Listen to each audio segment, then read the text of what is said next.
Thank you for joining Sky News Australia. Thank you. It's great to be here. So what do you think about JD Vance as the pick for Vice President? I think he's an outstanding pick. He is somebody who I've actually personally known for a very long time. We were law school classmates, funny enough, and I've known him on a personal level outside of politics. And one thing I like about him is he's somebody who engages with disagreement in a thoughtful way. And he's also somebody who has lived the American dream.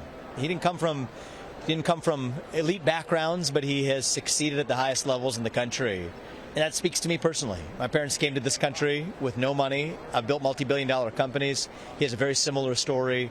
And I hope that gives a lot of inspiration to Americans. And he's also going to help take the America First agenda to the next level, which is something I care a lot about as well.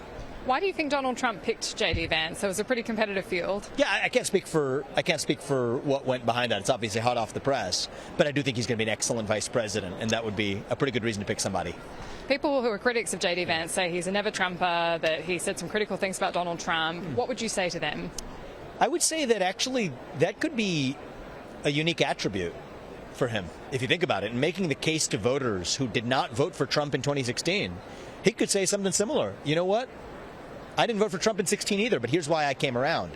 So I think that's actually could be what people frame as a negative, could actually be a very positive attribute. To me, I think he's one of the best fighters we have in the Senate. So the Senate is going to miss him. That may be the only negative, and I mean that as a compliment to him. But he's a great man. He's a good man, good family. We know them well. Our families are close, and we are so proud of them and excited for what's ahead for him. I've heard one of the reasons Donald Trump liked JD Vance is he's known to be a really good debater, and he'd be good against Kamala Harris. How do you think that debate's going to play out? I think it will be, if it's Kamala Harris, I think that JD will mop the floor, but we will see if it's Kamala Harris or not.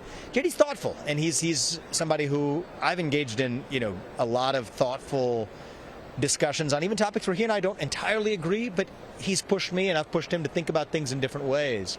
And that's what we need more of in our country. It's rare in our politics, and I'm rooting for more of that. So I wish him well.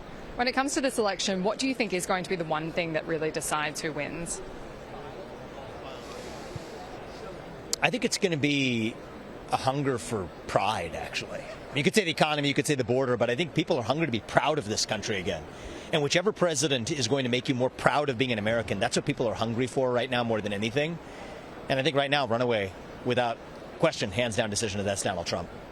So. And we're all horrified by what happened to Donald Trump, the assassination attempt. Yeah. What are your feelings now, a few days beyond this? That fist bump was iconic, but where does America go to from here? Well, I think we live in a moment where people are hungry for national unity. I think it was a miracle that Donald Trump was not struck, and we are lucky to be given that chance. Now what are we going to do with it? And my hope is we live in a moment where we can still disagree vehemently with the left's ideology, but without seeing our fellow neighbors as our enemies. And I think we can do both of those things at once. How well we do it will determine how successful we are as a party.